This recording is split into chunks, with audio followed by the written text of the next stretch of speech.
Greetings, YouTube. Once again, it's me, Charles King. I'm glad I was finally able to upload all three of my questions to a world video, and I'm really hoping I can get some more feedback on that there because while there aren't exactly as many people I was hoping to look on the videos right there, but it's picking up some speed. But I hope I can get some more feedback from you guys soon enough because, basically speaking, these aren't just things that I like to talk about. These are things that really come to the heart. Note that everyone can all come together if you have agreement or disagreement with me about my video. But I digress, let's move on. Now, what I'm going to talk to you about today is this. For the longest time now, people have been making references saying that shows like Family Guy and also The Simpsons and other cartoons between the 80s and the 90s made eerie predictions about what's to come in the future. What if I told you there were other cartoons even before that, like even certain Hanna-Barbera cartoons that also eerily predicted the future as well? Now, we've all heard of the Flintstones, the Jetsons, and many other cartoons that came along the way. But there's a lesser known cartoon that also came out around that time period that didn't quite get its time in the spotlight. But after I rewatched some of the episodes right there, I started to realize how creepily this show started predicting so many things that wouldn't happen for at least another 40 to 50 years, especially even now in the year 2020. By that I mean a show that is called Wait Till Your Father Gets Home. Now, when I was a kid, I never really caught any of the episodes for this show. All I could ever remember by it was just the intro sequence. When I was a kid, sometimes I'd wake up early in the morning and catch reruns of the intro on Boomerang, but I never really knew what the show was about. In fact, many times now, when I used to watch a show, I thought it was just another foul-tempered father who had anger issues, because, hey, Hanna-Barbera, first they came up with the Flintstones, and that was based off of the Honeymooners, and there was a lot of anger in that guy right there, and a lot of it got passed on to Fred Flintstone. So when I first saw this cartoon, I didn't really know what to expect about it. It only lasted from 1972 to 1974, with only 48 episodes, but in that time, after rewatching the show all over again, I'm going to show you things that this show eerily predicted that would come in our future. Now, in this episode, we open up to Harry Boyle's restaurant supplies. Now, he's the titular character of this show, and in this episode right now, he's supposed to be getting a delivery from his usual truck driver. But unfortunately, this truck driver has such poor vision, he's had numerous accidents over the years.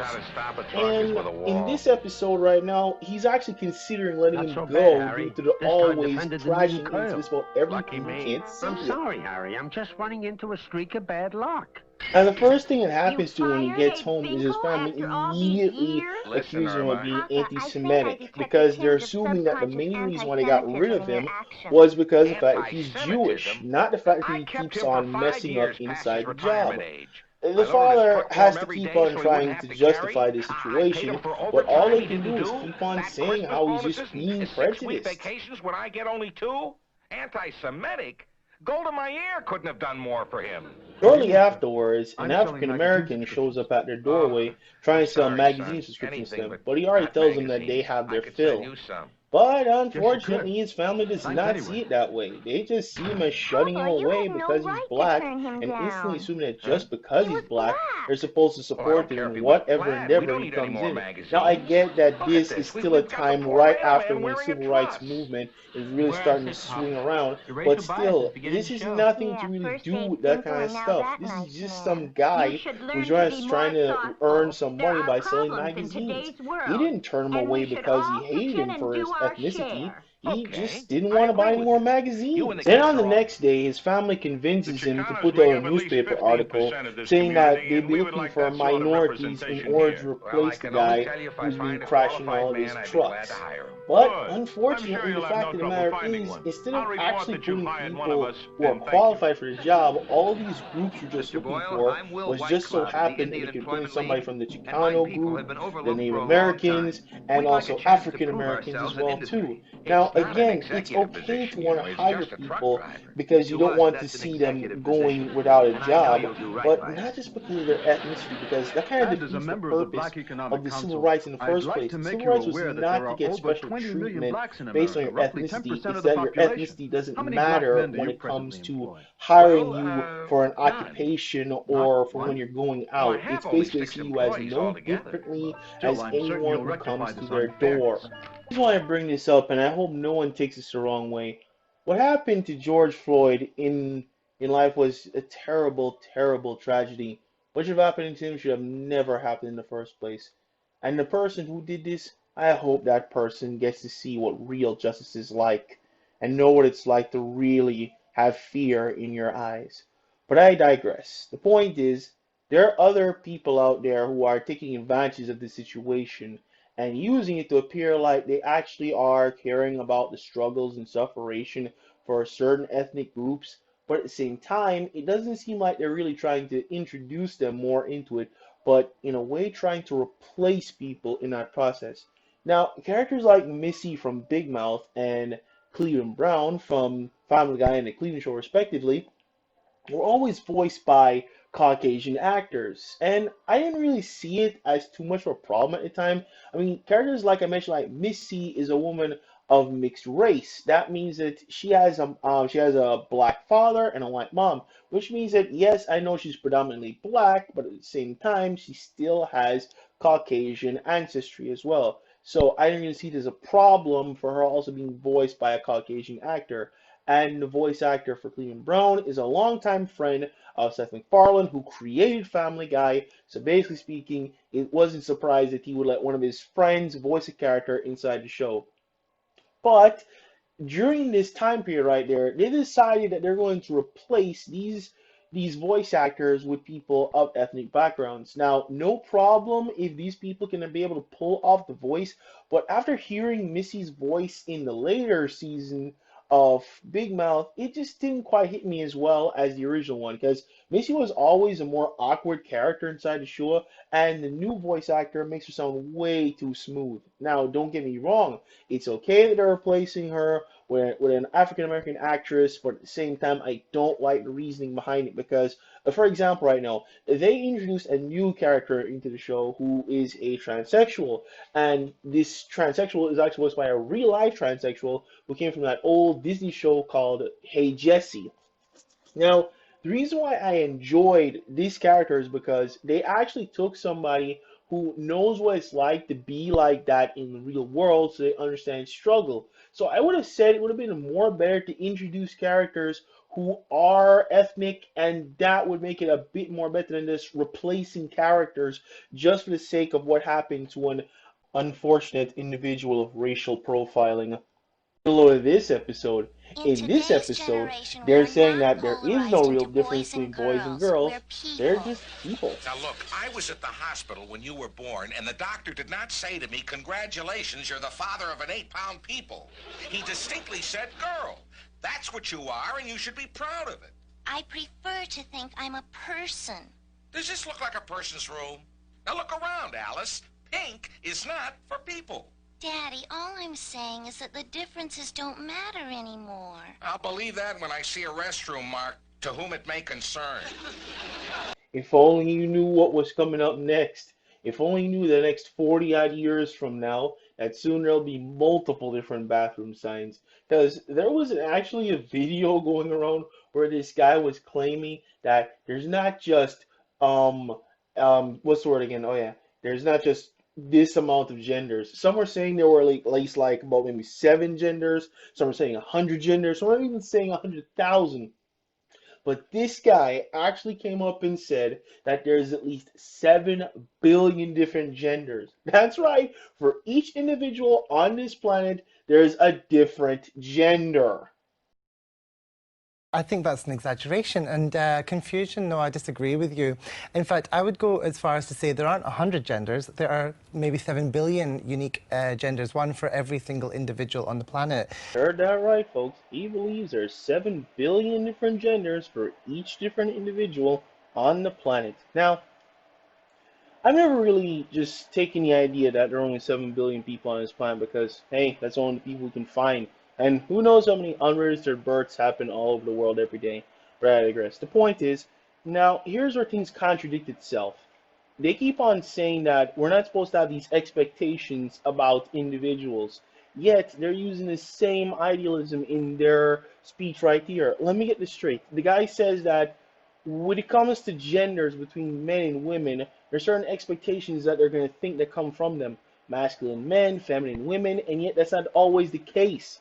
They themselves are contradicting themselves. I mean, he just described saying that for each individual is a different gender, but does he really believe that everybody on the planet really has that type of mentality? They really believe in their hearts that there's a different gender idealism for each and every individual. That is ridiculous. I can't speak for other individuals, and neither can he. In this It's in a next drawer of my episode, desk. we end up The finding tax out reports. that Mr. Boyle, his secretary, has I just have been to know what the happily tax married, reports and she's are. going away on vacation for What's a the few weeks, matter, so Harry? he needs a Wouldn't new they take your secretary in whip order to help then? him around the office.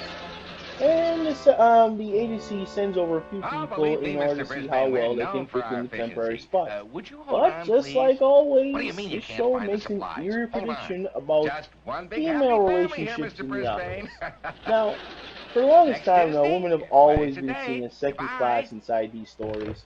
But in this Come in. situation right here, it Garrett, actually depicts Jane, on what we're typist, dealing with now in stenographer, and 2020. secretary. There are a lot of women The right now who, agency when sent they me. go for Oh, jobs, always are expected to be treated yes, as Miss the belle of the Jane. ball, the Garrett, and queen it's of the Ms. pyramid, or Of the course. queen of Well, the I Nile. suppose they Now, the told you it's fact just is, for a few everybody weeks. is I've been entitled briefed. to Boy, equal it's treatment, dreary. but But that we've in seen no worse. I'll way need a is, bigger desk, is of course. including This special is my treatment as office. well You sit too. outside. And your main duties, How many females do you employ? well, we have mostly men. It's heavy work. Women are strong as well as capable. I'll have to report this. I'll also need a new typewriter, another chair exactly 19 inches high, another blotter, and another carpet. There's one more thing you'll need. What's that? Another job.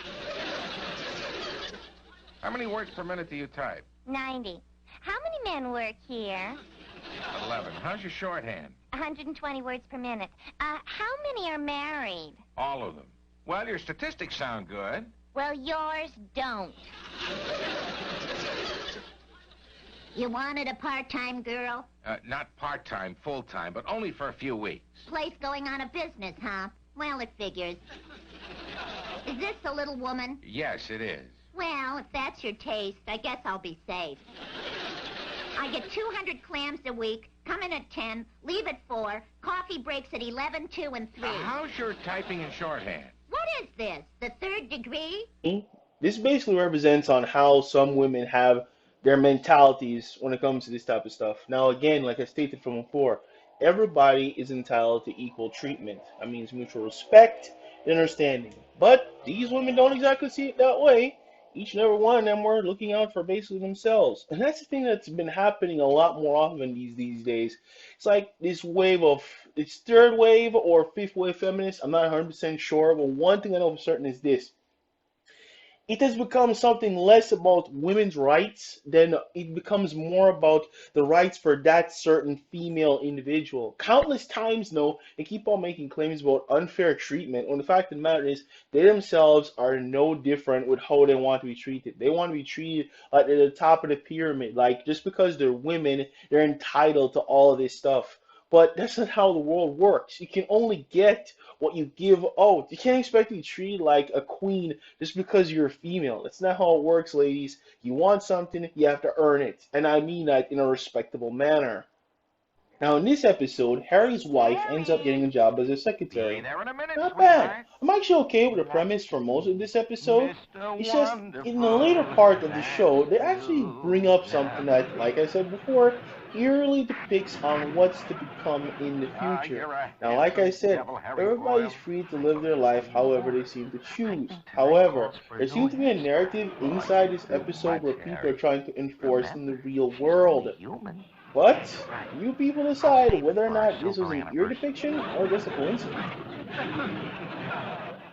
Now here's where this episode starts off. It starts out where Harry and his friend are just going back from some unknown location. They end up getting a ticket right there because the fact is their parking meter timer is expired. Now here's where things get kind of interesting inside the show.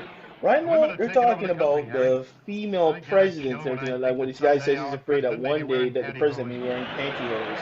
But here's where things really get interesting. in They're pants, talking guys with about long how hair. fashion Can you tell them apart has anymore, huh? affected No, people's no, mentality when it no. comes to Not without a gender roles. scorecard. Now, I have no problem with men wanting to Garlic honey dress more pot. feminine-like The or Kremlin women to is dress a engineering the bit more whole thing. masculine, The but the Kremlin? fact of the Don't matter you is, in see? this They're trying episode, to we're reverse actually the going to sexes. show The women what take seems to all be the going jobs, the men on go to right beauty now in parlors, and our lives, while we're all where the sitting under gender the roles are dryers, the almost Ruskies completely attack. reversed. Later on in The the dishes. episode, Harry decides to Yeah, take there's charge one of the house and consolation. tries to keep it Things can't maintained get worse. while his wife is on her job. But he never expected it would be this much of a hassle. Let that give some more perspective on how sometimes it can be difficult to be a mother and a I was housewife. wrong. But let's They get back to the can main get point worse. right now. Later on in the episode, his friend actually shows up to him and sees him mopping up the floor. Now, everything is all hunky dory until he ends up Hey, saying, Harry, we need a forceful "Holy focus here. crap, you've had one of those surgeries." Holy smokes, you've had one of them operations. I'm just cleaning up. Irma's working late. I don't know, your voice seems a little higher. I'm Harry Boyle. Okay, but the fact remains that the commie plot is working. They're reversing the sexes, and do you realize what might happen next? I think we can swing the consolidated general merger for about 12 million. Oh, here come our drinks.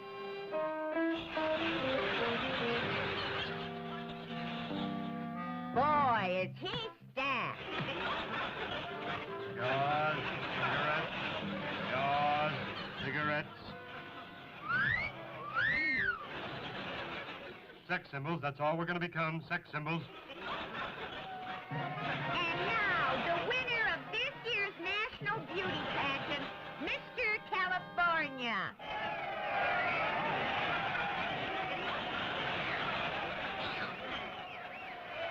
And here to crown the victor is last year's winner.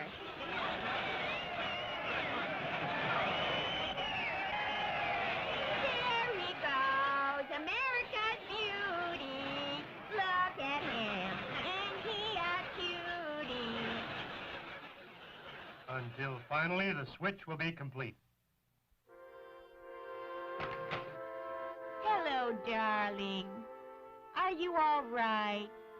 As well as can be expected. That's what men were put on Earth for. To suffer. Now, I'm not one to instantly just jump on the bandwagon about some communist plot or anything like that. But hey, this guy predicted three things that are actually happening right now in 2020. First was the one about how women become more authoritarian, which actually is true. These days, how can I put this? They're saying that if you have a female boss, the business will run more efficiently. But that's just gender bias right there. Man, woman, doesn't matter. It takes the right mindset to keep a business going. But there are a lot of people who would argue with such logic, because you can't use logic these days anymore anyway. Then comes along with a male beauty pageant. And hey, I've been hearing a lot of stories about that these days. I think there was actually something about where there was a man that was supposed to be an all-female beauty pageant. I'm not saying he won, but hey, that stuff's happening these days. And when the people say that he should have won the competition, they pretty much had a meltdown on why he didn't win. Now comes on the third and final part right now. Hey people, look at this. They're saying that male births are gonna happen, and the way how they're doing it these days, I've been hearing about them trying to implant artificial wombs into men. Creepy, isn't it? And not to mention, I think there were some stories about there were men who actually gave birth, but then as it turns out, it was actually just F to M's, female to male transsexuals, who haven't completely removed their reproductive systems. But the point is this one episode just depicted three things that are going on currently in our time. Here for now, folks. I may come back to this another day because there are a couple more parts to this that I'm not 100% sure about. There may be a few things I may have missed here or there, and when I do, I may come back to make a more complete video about this. But in the meanwhile, I'm going to wrap this up. But here's a clip from Family Guy that I feel best sums up one of my feelings about the last detail inside this video. All right, time to put up the 2020 Christmas decorations. First, ethnically accurate Jesus goes right here next to Father Mary and Mother Josephine, followed closely by the three genderless wise people on their bird scooters, Tig Notaro for some reason, and of course the little drummer them, because God forbid we call a boy a boy. Dad, what are you saying? I don't like what the world is. I'm white. When's it gonna be our turn? Peter, relax. Well, folks, I'm gonna call it a night for now, and I hope you enjoyed this video. Now, I can't say for sure these people knew exactly what was gonna happen in the future, but it makes you wonder just how well did they really know how things are gonna play out? Because if they didn't, you want to come up with a better explanation for all this? And on that note, good night.